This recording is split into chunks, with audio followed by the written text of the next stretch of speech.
Venice, on the other hand, if you look at the bankers on the Rialto, they developed deposit banking, and within the city of Venice itself, you conducted most of your daily business and trade through these bankers that would simply pay off your bills by transferring numbers on a ledger. Yeah.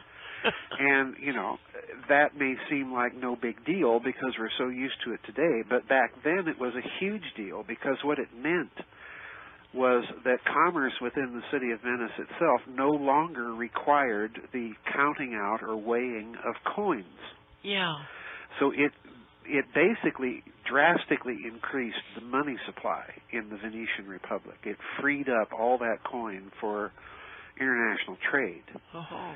So, Venice, at a stroke of a pen, literally, the way that they did their banking, they created a huge money supply, which, of course, was the basis of their power. And then finally, Venice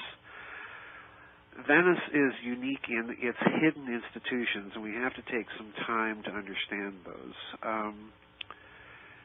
One of the most interesting parallels between the Venetian Republic and the modern United States was this entity or institution in Venice called the Council of Ten. Oh, boy. And to this day, if you go to Venice and go to the Doge's palace in Venice, you'll see around the exterior of the palace these lions' heads with open mouths. Yeah. And in Italian above them is the phrase for per segrete denunziato, for secret denunciation. So literally anybody in Venice could denounce someone else for some malfeasance, real or imagined. Yeah, just very much like what can go on here now. Exactly. Yeah. Exactly.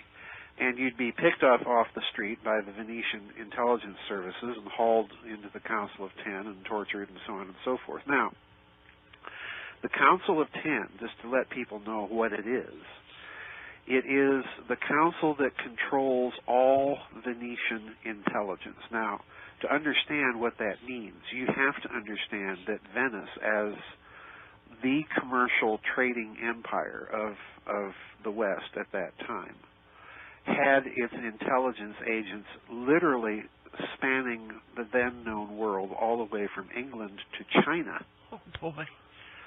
And, these intelligence agents would, in turn, plus, Venetian shipping and so on and so forth, provided another source of intelligence. Because of this, Venice could, could easily understand coming market trends. Mm-hmm. And this is particularly important when we get to the subject of how it manipulated bullion, all right? But the Council of Ten is in charge of this far-flung intelligence empire. On top of this, the Council of Ten has summary powers to pull anybody off the street. Kind of like the NSA. It is the Venetian equivalent of the National Defense Authorization Act. Yeah.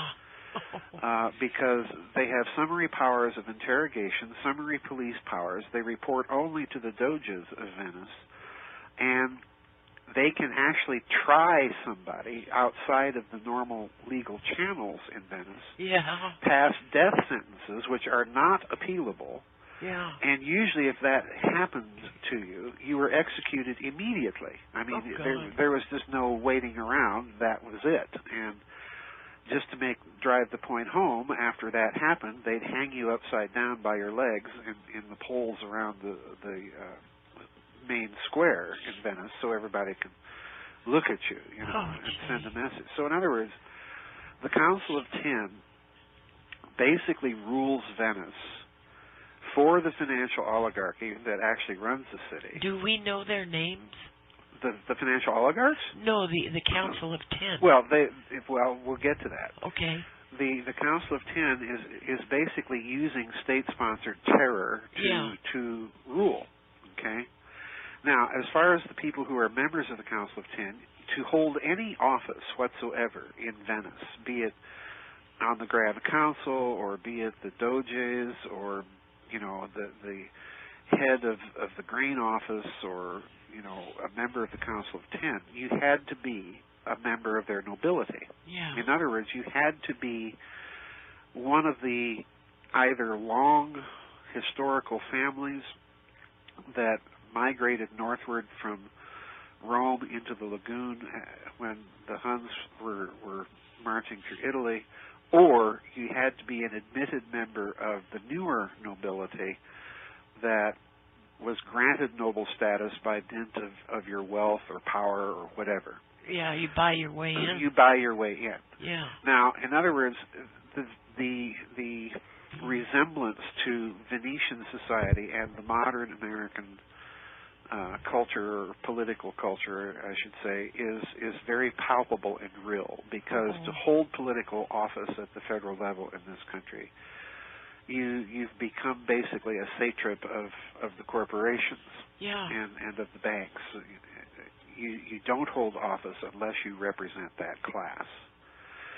So in other words, Venice has the outward trappings of a republic, but really, in reality, it's a plutocracy, it's an oligarchy, and it's ruled by a certain narrow set of people who have set the whole thing up to make sure they stay in power, and that no one else is admitted to power without their approval.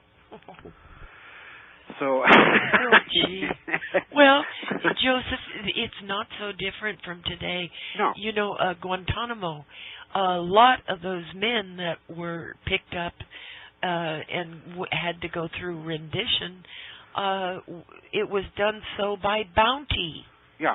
You know, I don't like my neighbors, so I'll turn them in. Yeah. You know. Yeah. Gee. Exactly, and this is the other thing. I mean, it reached the corruption in Venice reached the point, Georgianne, that at one period of its history, you actually had the government of Venice openly advertising or soliciting loans from the bankers on the Rialto to raise money to assassinate the King of Hungary. Oh, brother! You know, it would be akin to taking out an advertisement in the New York Times or Wall Street Journal. You know, the United States government needs money, you know, this amount of money, so that we can assassinate the leader of this particular country. I mean, you just have to kind of shake your head that it was so corrupt and so brazenly corrupt. You know, I never cease to be amazed at the parallels that exist between the Venetian Republic and what the United States has become now. And the other parallel, there's another parallel that we have to mention. And to kind of set this up, let me use an example. Okay. The Venetians were renowned for their Byzantine intrigues and their double dealing. All right? Well, we all know the story of the Fourth Crusade. Okay? The Pope decides that, you know, he wants a crusade to go over there and knock some Muslim heads together and retake the Holy Land. Okay, and so he calls for the Fourth Crusade, and the French, you know, being the French, they sign up and join up right away. You know, good idea. Let's go knock some Muslim heads together. Oh, dear. But no one has the money, of course. So you can see where this is going. No one has the money and no one has the ships, but guess who? So, and the other problem at the time is that Venice has some recalcitrant and troublesome provinces of its emerging empire on the Dalmatian coast in what would be modern-day Yugoslavia. Yeah. So you've just got to get a picture of this. Venice has the ships. Venice has the money. The French, of course, come to Venice solicitous for loans and ships to raise their army. And of course, Venice is only too pleased to do this. Okay. And it's really interesting. At the time, the Doge of Venice is a 90-plus-year-old man that's gone down, Enrico Dandolo is his name, and he's gone down in history as the blind Doge of Venice, okay? Yeah. But the trouble is we don't really know if he was blind or not. Oh, dear. So in other words, the possibility arises that you have this guy pretending to be blind, But gosh, he may not really be. But everybody thinks he's blind, and this is an important part of the story. Oh, gosh. So, of course, finally the Fourth Crusade is raised, and they get the ships, they assemble an army, and Dandolo decides, well, I'll just lead this thing myself. Yeah. So off they go in the Venetian ships, and on the way, he says, oh, by the way, we need to stop here at the city of Zara and lay siege to it. Oh, dear. because they're rebellious and all of this stuff. So they do. And, of course, the Pope at the time, which is Innocent III, which is another... Oh, he's a... part. Oh, yeah, I know. Oh, gee. Innocent III, what a name. Well, it's like popes named Pius, you know. Yeah. Or Clement. Yeah. They're anything but at the time. But anyway, so the Venetians lay siege to Zara, and of course the Pope excommunicates them for attacking a fellow Christian city, and of course the Venetian bishops that are along with the crusading armies conveniently mislay the letter of excommunication. And while they're there, and this is where it gets really interesting, Georgianne, while they're there, an emissary comes from Germany representing an exiled Byzantine prince who is the rightful heir to the throne in Constantinople. Oh. And he comes with a proposal that, hey, it's getting kind of late here. It's kind of too late to go attacking the Muslims in the Middle East. Let's go to Constantinople. You help me regain my throne, and I'll increase your privileges. Okay, so off they go to Constantinople. Enrico Dandolo, the blind Doge, leading all the way. Okay.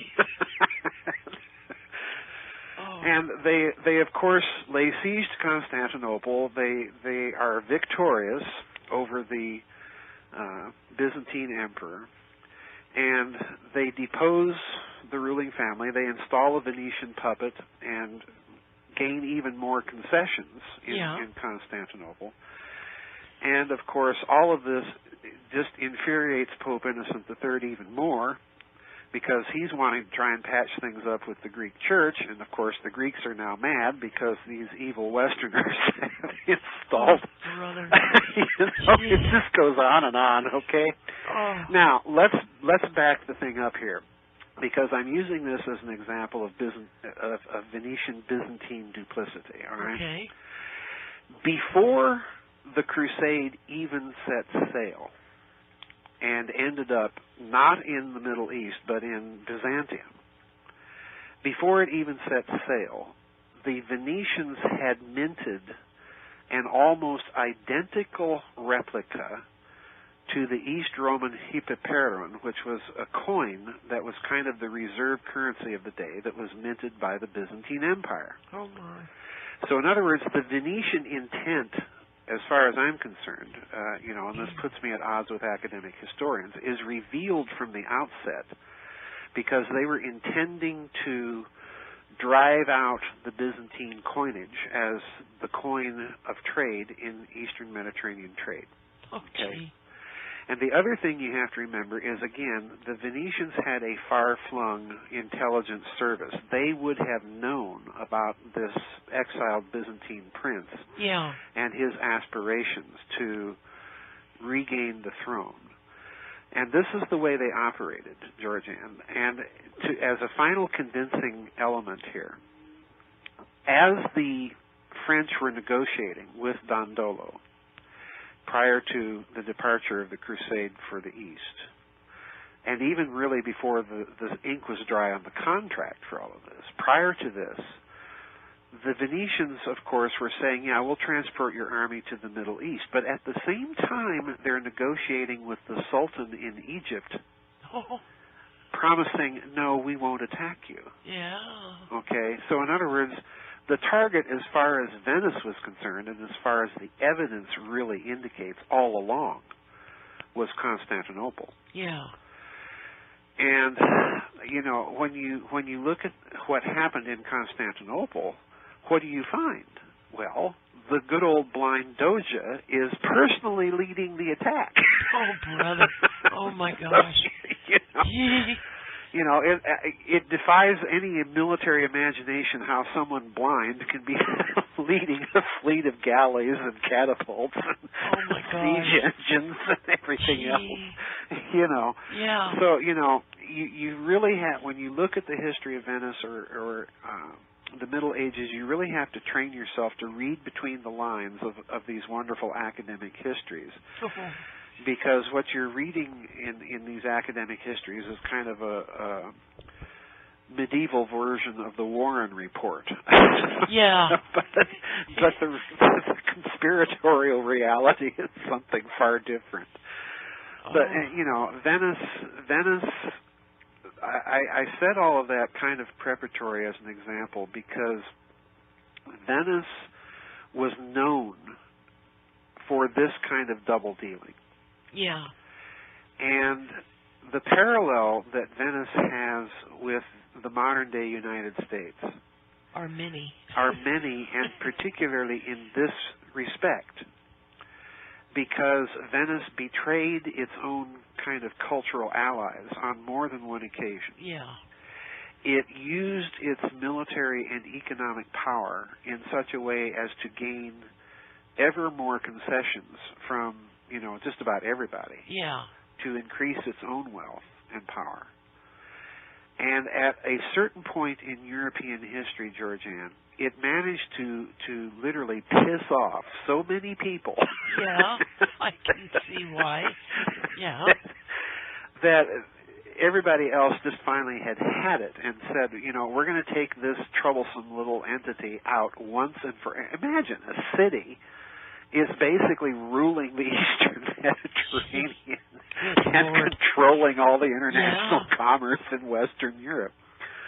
So in other words, everybody just had at one point finally had it, and they decided to band together and go to war and take out Venice.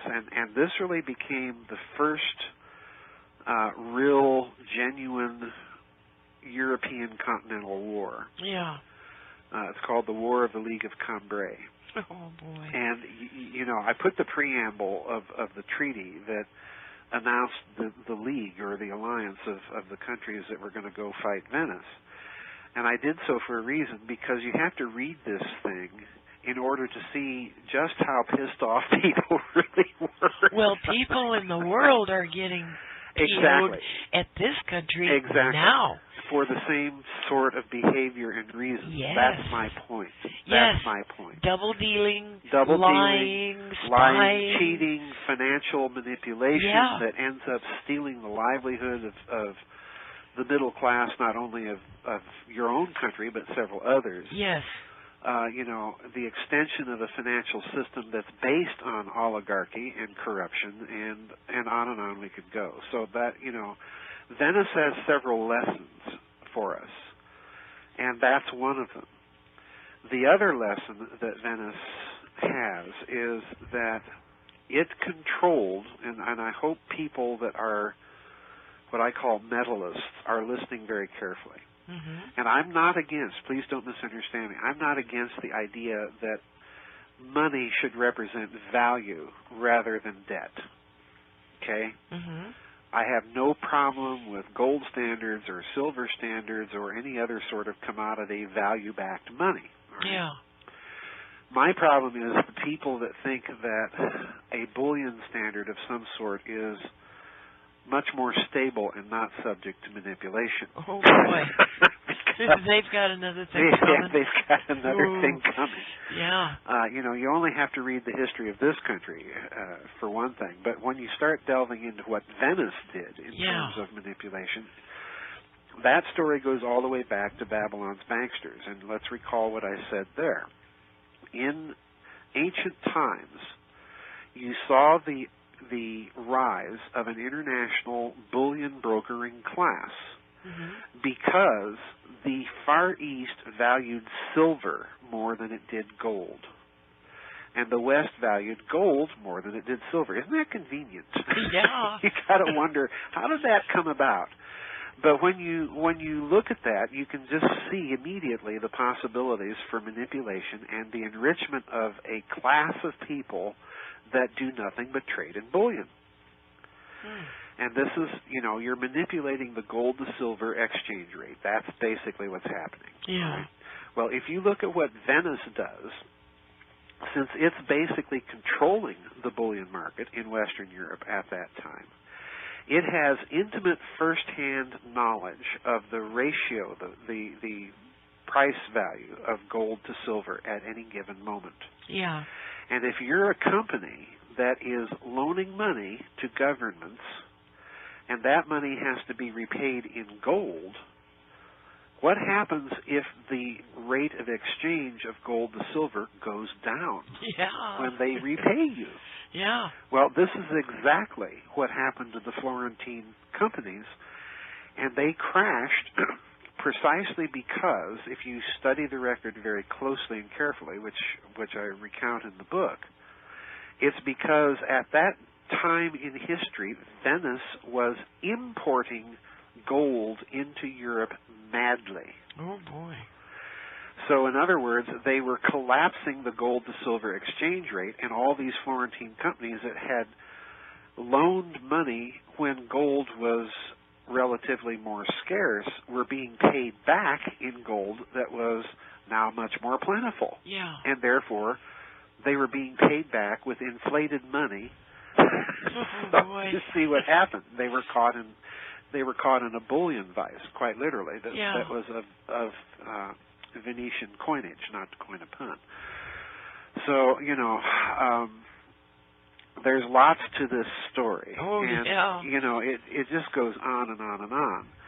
The other thing that we have to kind of prep people for, and I know I'm just chattering away endlessly without reaching a period, but the other thing we have to kind of watch, and I was very careful to mention this in the book, although I didn't explore it very deeply.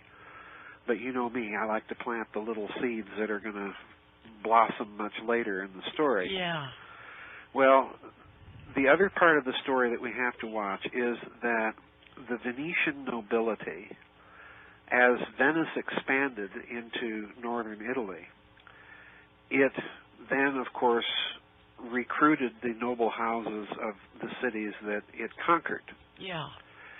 And these houses, in turn, this is such a crucial part of the story, these houses, in turn, have their own connections north of the Alps in Germany. Ah. We have to understand that Venice was an autonomous province, both within the Eastern Roman Empire and within the Holy Roman Empire, which of course comprised most of modern-day Germany and, at that time in history, northern Italy. Yeah. So you have these connections of the Venetian nobility north into Germany and the German noble houses. This is a key component of the story. The other key component is that the Venetians teach some of the very famous early German banking families their accounting practices and other practices, like the Fuggers family in Germany. Yeah. They were so famous they attracted the ire and attention of Martin Luther. Oh boy. Now there's one final thing that we have to mention here, and this is another one of those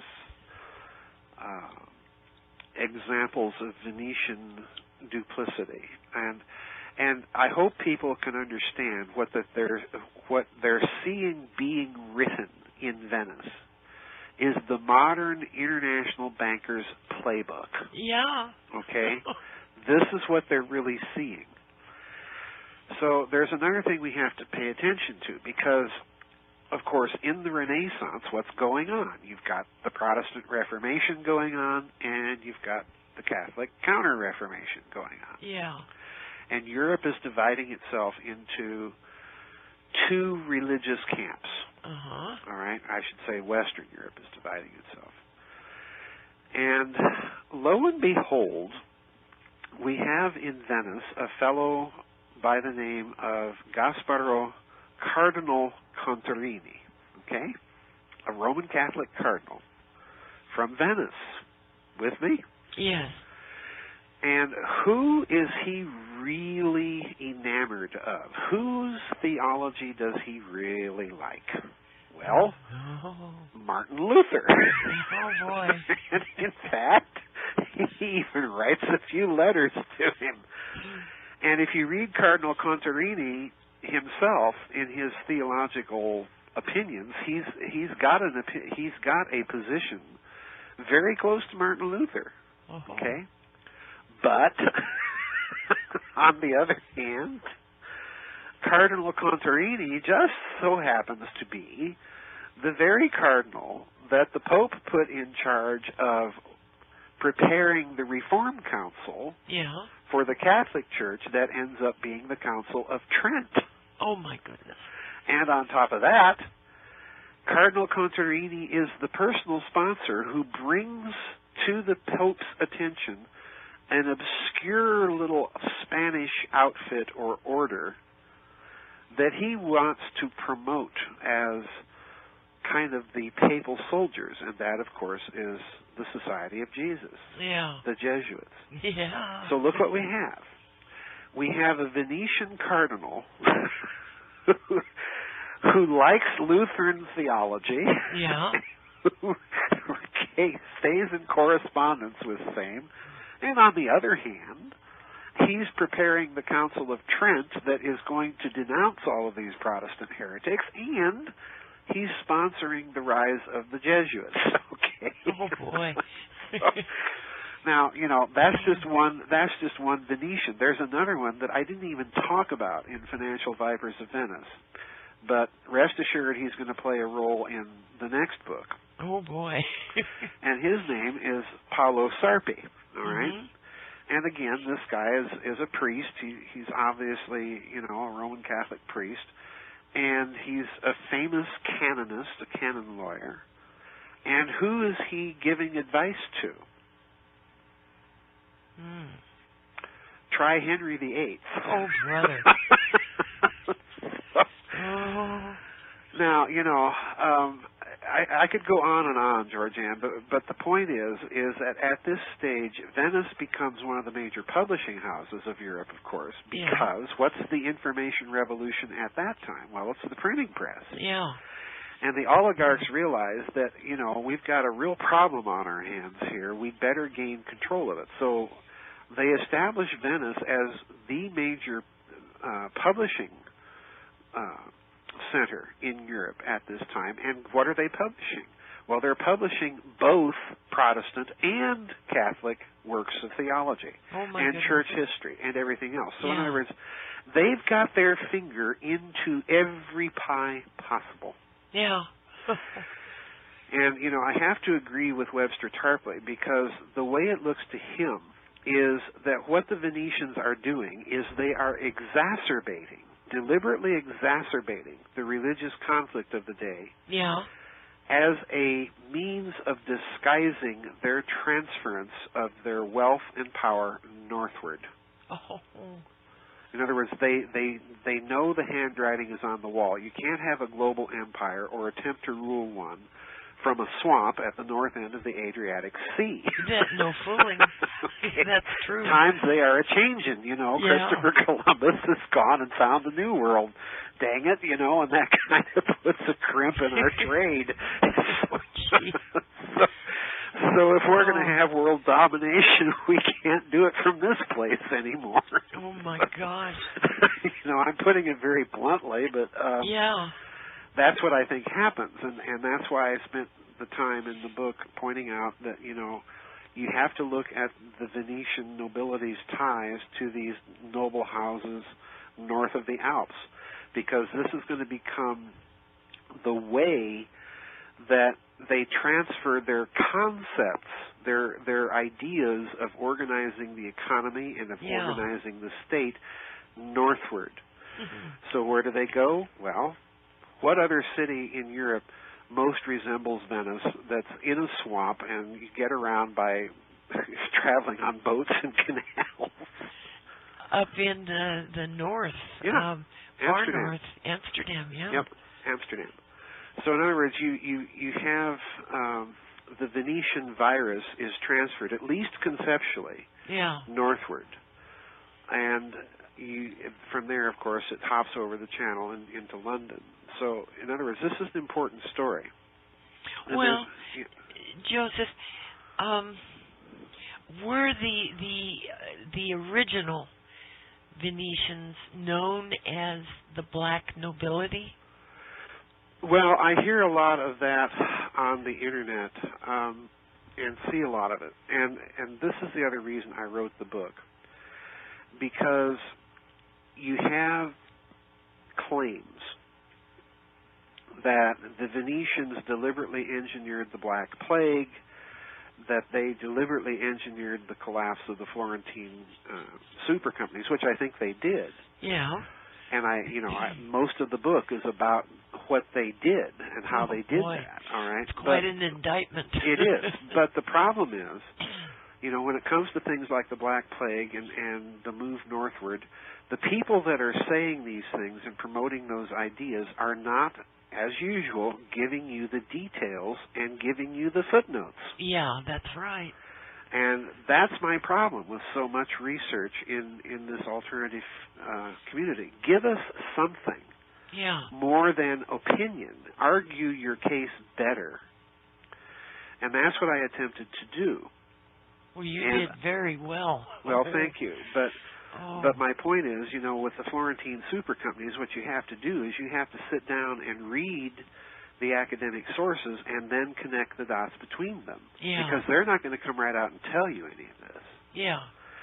The other thing you need to do is, and this is why I spent time with two particular families that are mentioned very briefly in Financial Vipers, but I mention them briefly because they're the means of connecting the dots in this transference of Venetian wealth and power northward and proving that there is not just a continuity of conception in that transference, but a continuity of personal links. Yeah. Okay? In other words, once you start talking about personal links, then you are talking about real honest-to-goodness conspiracy. Okay? Yeah. That's the key here. The family that I mentioned, and people can, once I tell them here in this interview, people can go online and Google it and see immediately what the connections are from this one family that has clear ties to the Venetian nobility. So what I'm giving you, Georgianne, is not a direct answer to your question about internet conspiracy theories involving black nobility. I'm giving you a real detail here that you can go out and you can look at the connections. Mm-hmm. All right? The family name is d'Este. Is what? D'Este. D'Este. Little d, apostrophe, E-S-T-E. Okay. D'Este. All right? If you look at this noble family, you're going to discover that it's linked to the House of Bavaria. Oh, boy. Right. It's linked to the house of, here it comes, Hanover. Oh, brother. Okay. Mm-hmm. Can we all say George the Third here? Yeah. All right. And in its Germanicized form, in the Germanic or German version of the family name, it's the House of Welf, W-E-L-F. Huh. And, of course, that's where you get the Italian version, Guelph. Remember, the Guelphs and the Ghibellines from the Middle Ages, for all my medieval history students out there, all right? In Germany, they were known as the Welfs and the Weiblings, all right? And the party lines there, the divisions, which often split right through the same family, were between those who supported the papacy's claims to supreme power and those who supported the Holy Roman Empire. Yeah, okay? yeah. Now, the Welfs, if you look at the family of Welf Este, which, the lines reunite at a certain period, you're going to end up with a very famous British monarch, okay? Oh, boy. Who had lots of children, and they married lots of other royal families all over Europe. Okay? Oh, brother. Are we getting the picture of who she was? Okay. So, in other words, you don't have to look long and far to find the family connection back to Venice and to Venetian practices. You don't have to look very far at all. But the problem is, few people are telling you these things or pointing out, well, look here at this family, look there at that family. Another connection to look at is, the very famous, powerful German noble family of von Turnu-Taxis. I'm sure you've heard of that family. Yeah. Well, the Italian version of that family name is Della Torre i Tassos, all right? So in other words, once again, you've got a noble family with an Italian branch and a German branch because of the connections way back to the Holy Roman Empire. Yeah. And again, there are definite Venetian connections there. Now, the interesting thing I point out in the book, and I kind of pick up from Babylon's Banksters, you'll recall that in Babylon's Banksters, an American professor by the name of Tenny Frank did a study of what had happened to the late Roman Republic and the early Roman Empire, because he noticed that the people's graves, the markings on their graves, were no longer Latin names. They were Greek. Oh, my goodness. And even in their Greek forms, they were names that were really of people increasingly, the later in history it got, they were increasingly from Chaldea. All right, in other words, from Mesopotamia. Oh, my goodness. And he noticed that even Juvenal, the Roman satirist, complained of the Orontes, in other words, the Euphrates, flowing into the Tiber. Yes. And that was his metaphor for the Babylonian influence that had taken over imperial Rome. Yeah. And these families, this is an important part of the story, they were brought to Rome as slaves. And in the Roman practice, very often, if you were a slave, when your master died, you were freed. Yeah. And in the Roman practice, very often, not always, but oftentimes you were educated as a slave because you educated the master's children and so on and so forth. So you learned Roman law and you learned Roman administration. Well, Joseph, the same thing today. People are educated to be factory workers, right, or whatever, salesmen. But my point here is that when the Huns overrun the Western Roman Empire, these Chaldean families flee northward, and many of them end up in the lagoon at Venice, founding the city-state there. So there is a loose connection, very, very loose connection, then, between the Venetian state and its concepts and, ultimately, Babylon. Yeah. And that's another important part of the story. So, it's what I'm doing is I'm trying to connect dots for people and show that you're dealing with something very old. Oh, yeah.